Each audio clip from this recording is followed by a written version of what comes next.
I was playing black here, and I had gotten the impression throughout the game that my opponent was a very concrete and calculation-intensive character. You can tell by the way that his queen's on h3, preventing any pawn from taking this knight, and how he just wants to open the f file, that kind of thing. And so in this position, it was white to play, and he was calculating rook f3. So the question is rook f3 a reasonable move?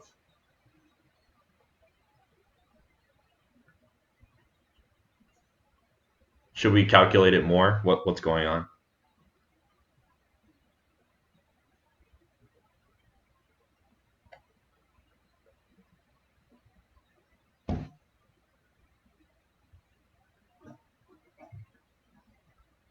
Rook f3 good move? Okay. Chess guy, why is rook f3 a good move? Also suggesting bishop d2. Interesting. I guess your idea with bishop d2 is to prevent rook takes c3, right? I think that makes sense. All right, why are you stupid? Is it stupid to learn from a calculation exercise why rook f3 is bad?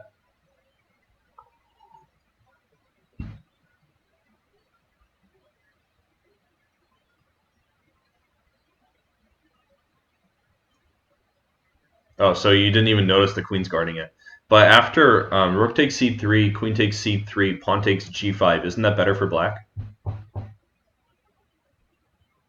right, Trini Flow feels bishop d2 has to be played. Just on the basis of developing your last piece, I think that makes a lot of sense. But probably white didn't want to play that way because his whole setup is just aggressive. He's trying to prevent castling, and bishop d2 doesn't seem like that aggressive of a move. Okay, so knight takes f7 is another suggestion. Although that does look a lot like a free piece. At any rate, if rook f3 leads to an easy advantage, why not play that? So let's see if something's wrong with rook f3. I think knight takes f7, king takes f7 is pretty straightforward. I guess you want to play f5 after that, but probably pawn takes f5 works.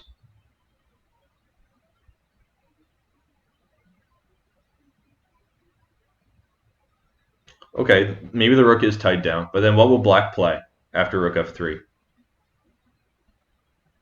Maybe if black can't improve their position, then rook f3 is a fine move. See, we have to actually just calculate and see. All right, so they'll castle. And after pawn takes g5? I mean, we're going to allow pawn takes g5 basically, right? After rook f3, what would be the next move? Free piece? Okay, so I think it is arguably a free piece. We're still on the easy examples.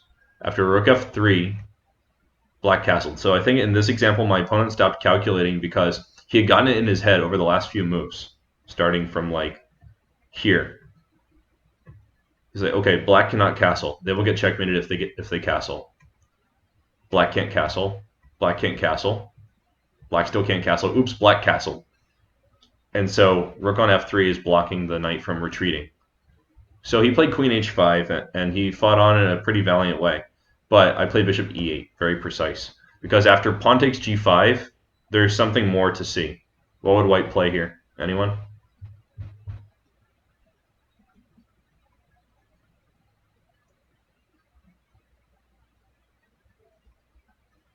Yeah, rook h3. Threatening mate. And it's not really easy to stop. I guess maybe f6 would be the move. Does this even work? At any rate, it makes things much more complicated. So before taking the knight, which was still trapped, I just played bishop e8.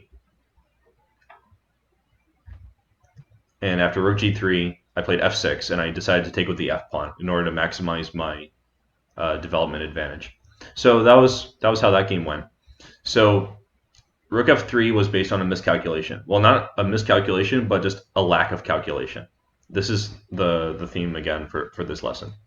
Sometimes you have to stop calculating. So how should we have known that white should not stop calculating for rook f3? Probably because black has forcing moves, right? Before we make such a sharp decision, we need to take a look and see what the forcing moves are for our opponent. And castling threatens to take the knight. Even rook g8 technically threatens to take that piece. Cheska, you said you did that recently? Which, the winning piece or stopping the calculation one move short? Was it that king and pawn endgame that you lost?